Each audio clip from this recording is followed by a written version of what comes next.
सल्लल्लाहु अलैहि वसल्लम की उम्मत में से पैदा फरमाया है। भाइयों, मैंने आपके सामने सूरत नूह की 3 आयात आपके सामने तिलावत की है। पहले इनका तर्जमा, फिर उसके बाद अगली बात करते हैं इंशाअल्लाह। अल्लाह ने फरमाया कि इस्तगफिरू रब्बकुम, अपने रब से इस्तगफार करो, अपने रब से माफ़ी मांगो, अपने रब से अपने गुनाहों की तौबा करो। इन्नहु कान गफ्फारा, वो तौबा को कबूल करने वाला है, माफ़ी को कबूल करने वाला है, गुनाहों को माफ़ करने वाली ज़ात है। इसके बदले में अल्लाह ने फरमाया कि युरसिलिस समा अलैकुम मिदरारा, जब तुम अपने रब से माफ़ी मांग लोगे तो फिर क्या होगा?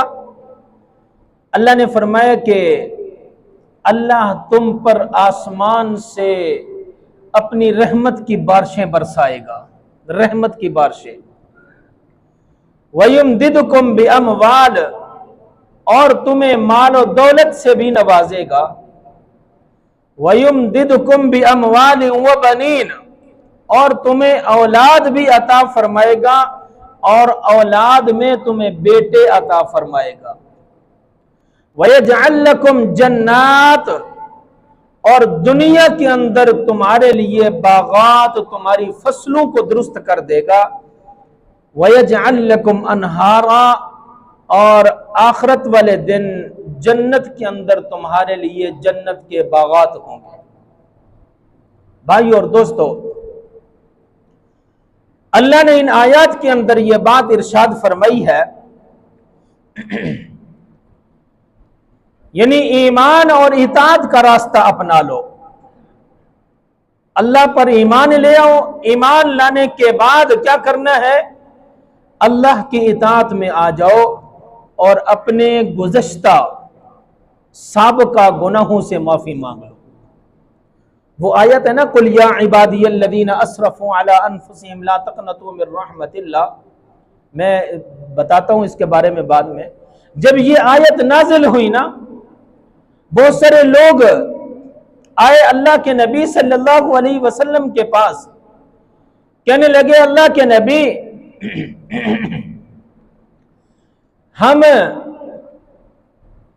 हमने अपनी गुज़श्ता जिंदगी के अंदर ईमान लाने से पहले हमने कितने गुनाह किए हैं, हमारा क्या बनेगा? तो अल्लाह ने फिर ये आयत नाजिल की कि कुल या इबादियल्लज़ीना असरफू अला अनफुसिहिम ला तक़नतू मिर रहमतिल्लाह। ए नबी सल्लल्लाहु अलैहि वसल्लम, मेरे इन बंदों से कह दीजिए कि जिन्होंने अपनी जानों पर जुल्म कर रखा है, इनसे कह दीजिए कि ला तक़नतू मिर रहमतिल्लाह, अल्लाह की रहमत से मायूस नहीं होना। इन्नहु कान गफ्फारा, इन्नल्लाह यग़फिरुज़्ज़ुनूब जमीआ। अल्लाह तो वो जात है कि जो तुम्हारे सारे गुनाहों को भी माफ कर सकता है। भाई और दोस्तों,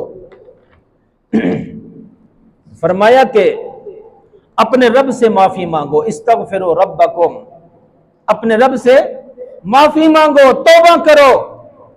जब कोई बंदा अपने रब से अपने गुनाहों की, अपनी गलतियों कोताहियों की माफी मांगता है ना, तो अल्लाह बड़ा खुश होता है। अल्लाह बड़ा खुश होता है। अल्लाह कहता है, देखो ऐ मेरे फरिश्तों, देखो मेरे बंदे को मेरा बड़ा डर है, मुझसे डरता है। एक जगह मैं पढ़ रहा था, ये अल्फाज लिखे हुए थे कि जब एक गुनाहगार बंदा अल्लाह से माफी मांगता है ना, अल्लाह फरिश्तों से कहता है कि आसमान दुनिया को सजा दो। इतनी खुशी क्यों मनाई जा रही है अल्लाह? फरिश्ते पूछते हैं, अल्लाह इतनी खुशी क्यों मनाई जा रही है? अल्लाह कहता है कि आज मेरे एक दोस्त ने मुझसे सुलह कर ली, मेरे एक बंदे ने मुझसे सुलह कर ली है, इसलिए आसमान दुनिया को सजा दो, खुशियां मनाओ। अल्लाह अपने एक गुनाहगार बंदे, जब एक गुनाहगार बंदा अपने रब से तौबा करता है, अपने गुनाहों की माफी मांगता है, अल्लाह बड़ा खुश होता है। अल्लाह उस बंदे से भी ज्यादा खुश होता है, 70 गुना ज्यादा खुश होता है। अल्लाह के नबी सल्लल्लाहु अलैहि वसल्लम ने एक मिसाल दी है कि अल्लाह कितना खुश होता है अपने गुनाहगार बंदे से जब वो अपने गुनाहों की माफी मांग लेता है। अल्लाह के नबी सल्लल्लाहु अलैहि वसल्लम ने एक मिसाल दी कि मिसाल के तौर पर एक बंदा हो और वो जंगल के रास्ते में जा रहा हो, जंगल के रास्ते से जा रहा हो, उसके पास एक जानवर हो, मसलन ऊंट है, ऊंट हो उसके पास, और उस ऊंट पर उसकी जरूरियात जिंदगी की सारी चीजें अपना साजो सामान लाद कर जा रहा हो और जंगल के रास्ते से जा रहा हो, अचानक उसका ऊंट जो है वो साजो सामान वाला, वो जरूरियात जिंदगी वाला ऊंट जो है वो गुम हो जाए, फिर उसका क्या बनेगा? और वो तलाश कर करके थक जाए, थक हार के एक दरख्त की टेक लगाकर बैठ जाए और मौत का इंतजार करने लगे कि अब तो मेरे पास तो कुछ भी नहीं है ना, खाने पीने के लिए जो था वो सब खत्म हो गया, गुम हो गया। और इसी इंतजार के अंदर उसकी आंख लग जाए, जब उसकी आंख खुले, अचानक उसकी आंख खुले और उसके सामने वही साजो सामान वाला ऊंट उसको वो नजर आए, सामने हो, तो वो बंदा कितना खुश होगा। अल्लाह के नबी सल्लल्लाहु अलैहि वसल्लम ने फरमाया कि अल्लाह तबारक व तआला उस बंदे से जो अपने ऊंट को देख कर खुश होता है, उस बंदे से ज्यादा 70 गुना ज्यादा अपने उस गुनाहगार बंदे से खुश होता है जो अपने गुनाहों की माफी मांग कर अपने रब को मना लेता है। जरूरत इस बात की है कि हम अपने रब को मनाए तो सही, ये सैलाब के रेले नहीं आएंगे, फिर ये अल्लाह के अजाब खत्म हो जाएंगे। आज ये सैलाब के रेले हमें क्यों डबो, ये हर तरफ ये अफरा तफरी है, वजह यही है कि हम अपने रब को नहीं मना सके, हमें मनाना नहीं आता। हम समझते हैं शायद हम सिर्फ ये करते हैं तौबा तौबा, बस कानों को हाथ लगा लिया और बार बार तौबा का सिर्फ हम लफ्ज पढ़ते हैं, तौबा तौबा तौबा तौबा। अल्लाह को ऐसे अल्लाह ने ऐसे नहीं मानना। कैसे तौबा करनी है? अल्लाह से रो रो कर, आंसू बहा बहा कर अपने रब को मनाना है। अल्लाह के नबी सल्लल्लाहु अलैहि वसल्लम ने फरमाया ना कि अल्लाह को 2 कतरे बड़े पसंद हैं। एक खून का वो कतरा जो मैदान जिहाद के अंदर एलाए कलमतुल्लाह के लिए, अल्लाह के दीन के लिए, अल्लाह के इस्लाम के, कुरान के, मुसलमानों के दुश्मनों से लड़ते हुए, जब एक मुसलमान, एक मुजाहिद जब लड़ता है और दुश्मन की, काफिर की तलवार और गोली जब लगती है, उसके जिस्म से निकला हुआ पहला वो खून का पहला वो कतरा जमीन पर बाद में गिरता है, अल्लाह उसकी बख्शिश पहले कर देता है। अल्लाह को वो खून का कतरा इतना पसंद है। दूसरा आंसू का वो कतरा जो अल्लाह के खौफ से, अल्लाह से डरते हुए, अपने गुनाहों की माफी मांगते हुए, अपनी कोताहियों को, अपने जुर्म का एतराफ करने के बाद अपने रब से माफी मांगते हुए और रोकर जब वो उसकी आंख से पहला आंसू का कतरा निकलता है ना, वो रुखसार पर बाद में आता है, अल्लाह उसके गुनाहों को पहले माफ कर देता है। अल्लाह को ये 2 कतरे बड़े पसंद है, तब जाकर अल्लाह माफ करता है। वरना शैतान ने कहा था ना, मैं तेरे बंदों को गुमराह करूंगा, कभी दाएं से आऊंगा, कभी बाएं से, कभी सामने और पीछे से, हर तरफ से तेरे बंदों को गुमराह करने की कोशिश करूंगा। अल्लाह ने भी कहा, अल्लाह ने फरमाया कि जब तक मेरे बंदों के जिस्म में जान है, जब तक वो मुझसे माफी मांगते रहेंगे मैं उनको माफ करता रहूं। तो जितना मर्जी गुमराह कर ले, जब तक मेरे बंदे मुझसे माफी मांगते रहेंगे मैं उनको माफ करता रहूंगा। अल्लाह इतना गफूर और रहीम है। नबी अकरम सल्लल्लाहु अलैहि वसल्लम एक मजलिस, सहाबा की मजलिस में तशरीफ फरमा थे। सहाबा भी तशरीफ फरमा है। अल्लाह के नबी सल्लल्लाहु अलैहि वसल्लम अचानक बात करते करते मुस्कुरा पड़े। साहबा ने पूछा, अल्लाह के नबी, कोई ऐसी बात भी नहीं हुई, कोई ऐसी वजह, हंसने की वजह भी ना बनी, आप किस वजह से मुस्कुरा पड़े हैं? अल्लाह के नबी सल्लल्लाहु अलैहि वसल्लम ने फरमाया कि आसमान पर अल्लाह खुश है, अल्लाह मुस्कुरा रहा है, इसलिए मैं भी मुस्कुरा रहा हूं। साहबा ने पूछा, अल्लाह के नबी सल्लल्लाहु अलैहि वसल्लम, अल्लाह क्यों इतना खुश है? अल्लाह के नबी सल्लल्लाहु अलैहि वसल्लम ने फरमाया कि हजरत जिब्रील अलैहिस्सलाम ने मुझे बताया कि अल्लाह इसलिए खुश है कि अल्लाह कहता है कि मेरा गुनाहगार बंदा फलां जगह पर बैठा हुआ है। कौन?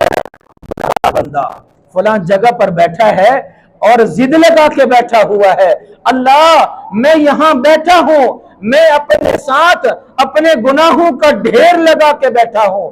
जिस तरह आज हमारे पास गुनाहों के ढेर हैं, अल्लाह ये गुनाहों का ढेर मैं लगा के बैठा हूं, मैं उस वक्त तक नहीं उठूंगा जब तक तू मुझे माफ नहीं कर देता। अल्लाह से रो भी रहा है, अल्लाह के सामने रो भी रहा है, अल्लाह से अपने गुनाहों की माफी भी मांग रहा है, तौबा भी कर रहा है। अल्लाह मेरे गुनाहों को माफ कर दे, मैं आज के बाद कोई गुनाह नहीं करूंगा, कोई गलती और कोताही नहीं करूंगा, मैं ये माफी मांग रहा हूं। अल्लाह मैं उस वक्त तक नहीं उठूंगा जब तक तू मुझे माफ नहीं कर देता। अल्लाह ने जब ये उस अपने गुनाहगार बंदे की बातें सुनी ना, अल्लाह मुस्कुरा पड़ा। अल्लाह ने फरमाया कि मेरे फरिश्तों गवाह रहो, मैंने अपने इस बंदे को माफ कर दिया। अल्लाह इतनी जल्दी माफ करता है। इन्नहु कान गफ्फारा, वो है ही माफ करने वाला। इन्नल्लाह यगफिरु ज़ुनूब जमीआ, वो तो सारे गुनाहों को माफ कर देता है, लेकिन जरूरत इस बात की है, देर इस बात की है कि रब उसके सामने अपने आंसू तो बहाए, सच्चे दिल से सच्ची नीयत से तौबा तो करे। अल्लाह इतनी जल्दी माफ करता है। हजरत मूसा अलैहिस्सलाम के जमाना के अंदर वाकया हमने ये सुना हुआ है, सिर्फ याद दिखाने के लिए। पता नहीं कौन सी ऐसी घड़ी हो, कौन सा ऐसा लम्हा हो, कौन सा ऐसा वक्त हो कि ये बात हमारे दिल में उतरे और हमारी निजात का जरिया बन जाए। हजरत मूसा अलैहिस्सलाम के जमाना के अंदर एक गुनाहगार शख्स था, शराबी था, शराब पीता, गुनाह करता, फिर तौबा करता, फिर वो अपनी तौबा को तोड़ देता था, फिर तौबा करता, फिर तौबा को तोड़ देता था। अल्लाह ने हजरत मूसा अलैहिस्सलाम से फरमाया कि जो इस बंदे से कह दो कि अगर अब तूने तौबा तोड़ी, जैसे हम तोड़ते रहते हैं, गुनाह होता है, इंसान है ना, तौबा कर लेते हैं, आंसू बहा लेते हैं, हम समझते हैं अल्लाह ने हम मुझे माफ, अल्लाह वाकई माफ कर देता है, लेकिन उसके बाद फिर जो है ना वो फिर गुनाह हो जाता है, फिर कोई गलती कोताही हो जाती है। अल्लाह ने हजरत मूसा अलैहिस्सलाम से फरमाया कि जो इस बंदे से कह दो कि अगर अब तूने तौबा की तो मैं तुम्हें माफ नहीं करूंगा, अगर अब तूने तौबा तोड़ी, अगर अब तूने तौबा गलती कर ली तो फिर मैं तुझे माफ नहीं करूंगा।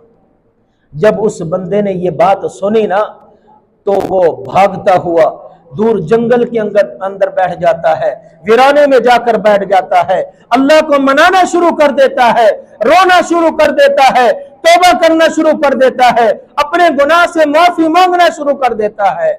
और अल्लाह से पता है क्या कहता है? अल्लाह से कहता है, अल्लाह तू गफूर रहीम जात है, अगर तेरी रहमत थोड़ी है, मेरे गुनाह ज्यादा है, तो फिर तेरा जो तेरा दिल चाहे तो मेरे साथ कर, लेकिन अगर तेरी रहमत ज्यादा है और मेरे गुनाह थोड़े हैं, अल्लाह तू गफूर रहीम जात है, मैं माफी सच्ची नियत, अल्लाह मुझे माफ कर दे। अल्लाह ने जब ये अल्फाज सुने ना तो अल्लाह ने हजरत मूसा अलैहिस्सलाम से कहा कि जाओ मेरे एक दोस्त वहां बैठा, उसको जाकर ये खुशखबरी सुना दो कि मैंने तुझे माफ कर दिया है। भाई और दोस्तों, जरूरत इस बात की है, इस्तगफिरू रब्बकुम, अल्लाह ने फरमाया कि अपने रब से इस्तगफार करो। इस्तगफार के फायदे क्या है? आखिर अल्लाह ने जो फरमाया ना कि इस्तगफार करो, इस्तगफार के फायदे क्या हैं? इस्तगफार का पहला फायदा यह है कि अल्लाह गुनाहों को माफ कर देता है। इस्तगफार का फायदा यह है, इसके बदले में अल्लाह जन्नत अता फरमा देता है। इस्तगफार का फायदा यह है कि इंसान पर आने वाला अजाब, आने वाली सख्ती और मुश्किलात अल्लाह दूर कर देता है। इस्तगफार का फायदा क्या है? अल्लाह इंसान इस्तगफार जब करता है, उसके बदले में जब उसके बाद जब अल्लाह से दुआएं मांगता है, अल्लाह उसकी दुआओं को भी कबूल करता है। जो बंदा कसरत से इस्तगफार नहीं करता, न अल्लाह उसकी दुआएं कबूल करता है, न उससे मुश्किलात दूर करता है, और अल्लाह उसके गुनाहों को भी माफ नहीं करता। अल्लाह के नबी सल्लल्लाहु अलैहि वसल्लम ने फरमाया कि लोगों, अपने रब से माफी मांगो। मुझे देखो, मैं एक दिन में 100 मरतबा अल्लाह से माफी मांगता हूं, 100 मरतबा। भाई और दोस्तों, अल्लाह कहता है मेरे पास आओ तो सही, मुझसे माफी मांग कर तो देखो। अगर तुम्हारे गुनाह इतने ज्यादा हों कि आसमान के किनारों को छू रहे हों, लेकिन जब तुम मेरे पास आओगे, मुझसे माफी मांगोगे, इतने गुनाह भी हुए ना, मैं तुम्हारे वो गुनाहों को भी माफ कर दूं। लेकिन जरूरत इस बात की है कि माफी मांगने की आदत बनानी पड़ेगी, माफी मांगने की आदत बनानी पड़ेगी, इस्तगफार करने की आदत करनी पड़ेगी, आदत बनानी पड़ेगी, कसरत से इस्तगफार करना पड़ेगा। तब जाकर ये सैलाब के रेले भी खत्म होंगे, तब जाकर ये बेमौसमी बारिशें भी खत्म होंगी, अल्लाह की रहमत की बारिशें भी फिर नाजिल होंगी। मेरे भाई और दोस्तों, अल्लाह कहते हैं ऐसा भी नहीं है कि जो गुनाहगार हैं वो तो माफी मांगे, बाकी सारे सबकी छुट्टी है, नहीं। इस्तगफिरू रब्बकुम, अल्लाह का सब मिलकर अल्लाह से रजू करो, रजू इल्लाह करो और अपने रब को मनाओ, तब जाकर अल्लाह की ये नाराजगियां भी खत्म होंगी। अल्लाह कहते हैं जब तुम सब मिलकर मुझसे माफी मांगोगे, इन्नहु काना गफ्फारा, वो जात कौन सी जात है? जो वो जात है कि गुनाहों को माफ कर सकती है। अब इसके बदले में क्या फरमाया अल्लाह ने? माफी मांगने का बदला क्या है? माफी मांगने का इनाम क्या है? अल्लाह ने अगली आयत के अंदर अल्लाह ने 3 इनामात का जिक्र किया है। अल्लाह कहता है जो बंदा मुझसे माफी मांगेगा ना, जो कौम मुझसे माफी मांगेगी, जो लोग मुझसे माफी मांगेंगे, मैं उन पर 4 तरह के इनामात उन पर नाजिल करूंगा। पहला इनाम माफी मांगने के बदले में, युरसिलिस समा अलैकुम मिदरारा, अल्लाह ने फरमाया कि पहला इनाम यह है कि मैं तुम पर रहमत की बारिशें नाजिल करूंगा। आज बारिशें होती हैं, हमारी फसलें तबाह हो जाती हैं। आज बारिशें होती हैं, हमारी बस्तियों की बस्तियां उजड़ जाती हैं। आज हमारे घर उजड़ जाते हैं, हमारे कारोबार उजड़ जाते हैं। वजह क्या है? कि वो रहमत की बारिशें नहीं होती, वो जहमत की बारिशें होती। अल्लाह कहता है कि जब तुम मुझसे माफी मांग लोगे, जब तुम मुझे मना लोगे, तो फिर क्या होगा? उसके बदले में युरसिलिस समा अलैकुम मिदरारा, मैं बारिशें भी बरसाऊंगा, लेकिन वो बारिशें रहमत की बारिशें होंगी। वयुमदिदकुम बिअमवाल, हर इंसान की यह ख्वाहिश और तमन्ना है कि मुझे अल्लाह माल दे, दौलत दे, रिज़्क़ दे। अल्लाह कहता है जब तुम मुझसे तो मैं माल और दौलत से भी नवाजूंगा। वो बनीन, और उसके बाद तीसरा इनाम क्या है? अल्लाह कहता है कि जब तुम मुझे मना लोगे, उसके बाद मैं तुम्हें औलाद भी दूंगा, और औलाद के अंदर जो तुम्हारी ख्वाहिश और तमन्ना है हर इंसान की, हर बाप की, हर माँ बाप की ये ख्वाहिश और तमन्ना होती है, अल्लाह मुझे बेटा अता फरमा दे। अल्लाह कहता है मैं तुम्हारी ये ख्वाहिश और तमन्ना भी पूरी कर दूंगा। वयजअल लकुम जन्नातिन वयजअल लकुम अनहारा, दुनिया के अंदर तुम्हारी फसलों को दुरुस्त कर दूंगा और आखिरत में जन्नत के बागात अता कर दूंगा। मेरे भाई और दोस्तों, जरूरत इस बात की है, इस्तिग़फ़ार के फायदे क्या है? एक वाक़या सुनाकर बात को खत्म करता हूं। हजरत इमाम अहमद बिन हम्बल रहमहुल्लाह, उनके बारे में आता है कि वो सफर पर थे, रात का वक्त हो गया, एक किसी के घर में ठहरे। तो जब उनके घर में ठहरे ना, वो जो वहां जो उनका मेजबान था उसको देखा कि वो जो काम भी घर का कर रहा है ना, उसकी जुबान हिल रही है, जुबान से कुछ पढ़ रहा है। काफी देर के बाद हजरत इमाम अहमद बिन हम्बल रहमहुल्लाह ने पूछा, भाईजान, हजरत जी ये बताए कि आप काम भी कर रहे हैं और उसके साथ साथ आप मुंह से, जुबान से कुछ पढ़ भी रहे हैं, क्या पढ़ रहे हैं? उस शख्स ने कहा कि हजरत मैं इस्तिग़फ़ार कर रहा हूं, अल्लाह से तौबा कर रहा हूं, अल्लाह से माफी मांग रहा हूं। हजरत इमाम अहमद बिन हम्बल रहमहुल्लाह ने पूछा, अच्छा आप इतनी कसरत से इस्तिग़फ़ार करते हो, इसका कोई फायदा भी हुआ है तुम्हें? उस शख्स ने कहा कि हाँ, जब से मैंने इस्तिग़फ़ार करना शुरू किया है, कसरत से इस्तिग़फ़ार करना शुरू किया है, उस दिन से मैं अपने रब से जो भी दुआ करता हूं, मेरा रब मेरी सारी दुआओं को कबूल करता है। लेकिन एक दुआ मेरी कबूल नहीं हो रही। वो दुआ कौन सी है? उसने कहा कि मेरी ख्वाहिश और तमन्ना है, रब से मेरी ये दुआ है, वक़्त का जो इमाम है जिसका नाम अहमद बिन हम्बल है, अल्लाह मुझे उसकी जियारत करा दे, अल्लाह मुझे उसकी जियारत करा दे। हजरत इमाम अहमद बिन हम्बल रहमहुल्लाह के आंखों से आंसू निकल आए, खड़े हुए, सीने से लगाया और कहा कि अल्लाह ने तुम्हारी ये दुआ भी कबूल कर ली है। इस्तग़फ़िरू रब्बकुम इन्नहु काना गफ़्फ़ारा। अल्लाह कहता है अपने रब से ज्यादा माफी मांगो, अल्लाह तुम्हारे गुनाहों को माफ कर देगा।